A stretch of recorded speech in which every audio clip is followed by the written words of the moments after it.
Okay, so we're here to look at maybe and look at our assessment question and how we can write a good response to that. So we just reread the poem. It's poem 29 from the novel, which starts on page 45.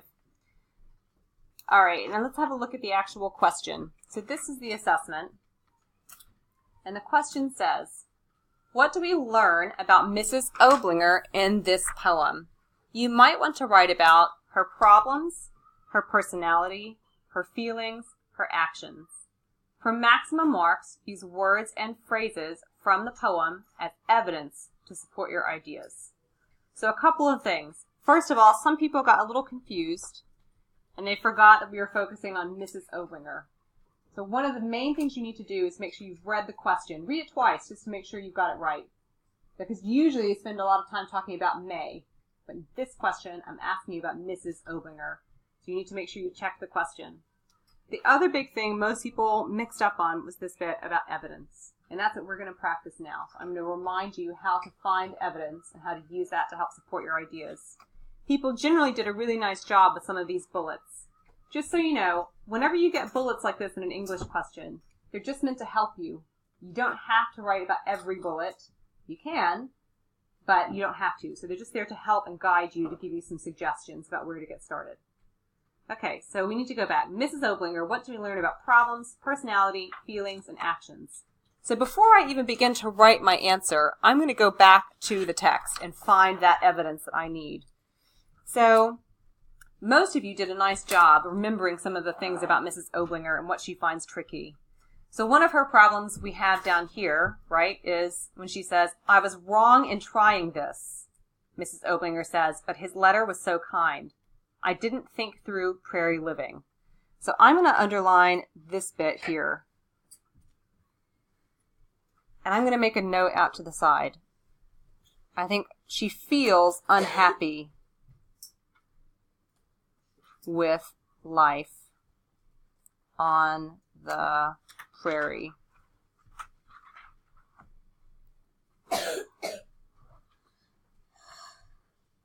Okay.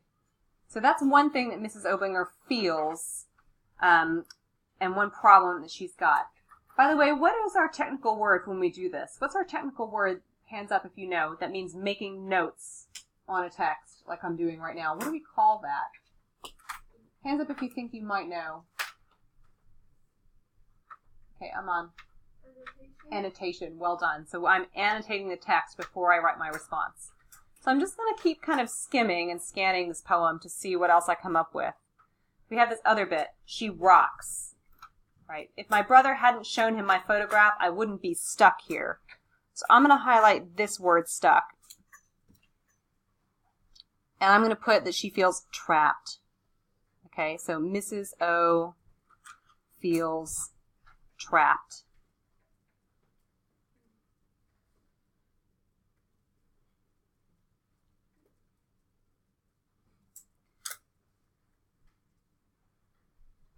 And I'm just going to keep going and pick up a couple of other things. Then it says, she stops the chair. Her voice is louder. I'm not one of those mail-order brides, if that's what you're thinking. So we could see here, she's a little bit aggressive or like mean towards May. That could be something about her personality, right? So I could do louder. Mean to May. Then we have this other bit. She rocks again. Why does she rock? She's in a rocking chair, right? Why does she rock? Why is she doing that? What might be the purpose of that rocking motion? Lenny? She could be bored. What else, Alicia? For comfort. One more idea, Julia. Calm herself down. All of those are good ideas. So she could be bored. She could be comforting herself. Or calming herself.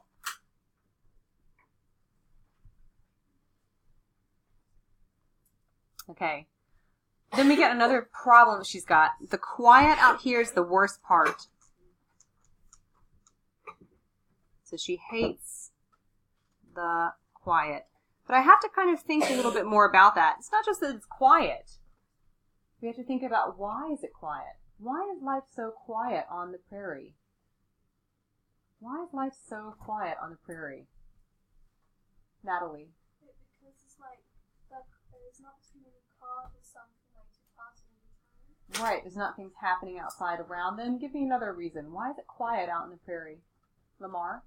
Because it's kind of abandoned and no one's around there because they bought it just for themselves. So it's pretty much their property, so no one else can like step on it. Okay. Abandoned is interesting. Abandoned means that people were there and they left. Yeah. So it's not quite exactly the right word, but you're close. Tiago? And because you see in the book, they even say that she's really like far away from like the city and everything. Right. Because like, yeah, that's like, Yeah, she's far away from the city. That goes with Natalie's idea. There aren't any cars and background noise there. And Lamar's got this idea. It's their property. It's quite large. Nobody else is on it. He's used the word abandoned. We're getting close. Kevin? No, it's in a vast space, so not a lot of people around. So they said that the closest neighbor is like a mile away. 15 miles away. Really, really far away. Okay. So what is a word that we use if there are not a lot of people around? You would say it's very what, Ali? Desolate's a nice one. Give me another word. It means not a lot of people around. Connell. Deserted. Lenny. Empty. Give me another one. Tony. Isolated. Okay. Isolated's the one I had in mind. Those are all completely fine. So I'm going to say it hates the quiet. It's too isolated. Isolated is a fancy word for lonely, quite often, you could say. So that would be a simpler one, if you prefer that. Okay. So we've already got a bunch of different things we could say about Mrs. Oblinger. I'm just going to skip to the back and see if there's one or two more things I want to think about. We get this one here. I hate this place. Okay, that tells me that Mrs. Oblinger is miserable. Okay, hate is a really strong word. Let's see. We also have this bit down here, right? It's filthy in here. So she dislikes, I'm going to say like outdoors and simple life. Okay.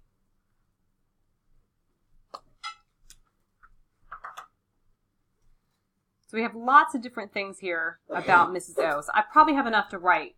So I'm going to go back to the question, just look at it again to make sure I'm on point. So I reread the question several times when I'm writing because that just helps me stay really focused. So what do we learn about Mrs. Oblinger in this poem? You might want to write about problems, personality, feelings, and actions. You don't have to write about all of those. They're just guidelines. Okay, then I have to use evidence. I've underlined some evidence I'm going to use on here, so that's good. The last thing I just want to check is I want to look at how many marks something is worth. So if I come down to the bottom, you can see this question is worth 6 marks. So usually if you have to write something worth 6 marks, you need 2 to 3 pieces of evidence, or 2 to 3 kind of ideas that you've got, okay? If you don't have 2 to 3, you're probably not going to earn 6 marks, all right? Okay, so I've started with that bit. So now I'm going to come back to my line paper, assessment writing. So the question is, what do we learn about Mrs. Oblinger? So I'm going to copy some of that language. I'm going to say, in this poem, we learn that Mrs. Oblinger is, and I'm going to come back now to my annotations and pick something out. I'm going to go back to the beginning. Okay, so one of the first things I've got is that she's unhappy with life on the prairie, that she feels trapped. Okay, I like this idea of being trapped because it's a bit stronger, so I'm going to start with that. So in this poem we learn that Mrs. Oblinger is, I'm going to get rid of is and put feels trapped. For example, in the text, it says, comma, and I'm going to come to a new line and put my speech mark. There we go. Zoom out teeny bit so we have more of an angle on this. I wouldn't be stuck here.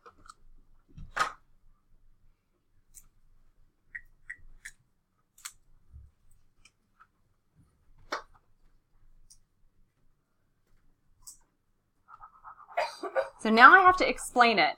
And this is something that people struggled with a little bit. You don't just want to repeat the same word you've got here, or repeat the same word that's in the quote.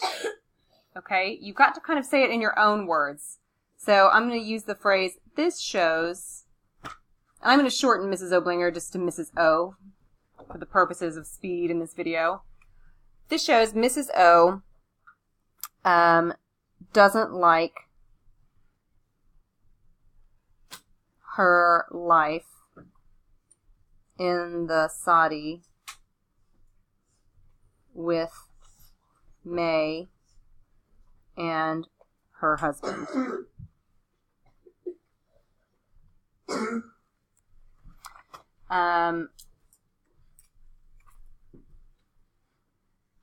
We also know she is feeling upset. So that's my next idea. My first idea is I said that she's trapped. Now I've said that she's upset. And what I'm going to pull for this one, I really like this conversation we had about rocks and that she's rocking. So I like this idea that that's comforting or calming herself. So I'm going to say, we also know she is feeling upset. In the text, it says she, quote, rocks herself in the chair. This shows she is trying to comfort or calm herself. Okay, so now I've got 2 bits of evidence. I still want one more thing that I'm going to say. I like this bit we said about the quiet, so I might pull that in. Okay, I have more notes in my annotations, but I don't really need to talk about all of them. I should be up front on the screen. I should be up front on the screen. I'm waiting until I can see every pair of eyes. Thank you. So I don't need to talk about all of the annotations I made. I'm just picking the ones I think are the most interesting or the strongest. Okay. So the last one that I really like that we did was this bit about the quiet. So I'm going to say, finally, we know Mrs. O dislikes how quiet it is on the prairie. Whoops, I left out my I in prairie. Fix that. Here we go. It says, comma, quote marks. Now I'm going to make sure I copy exactly what's there. The quiet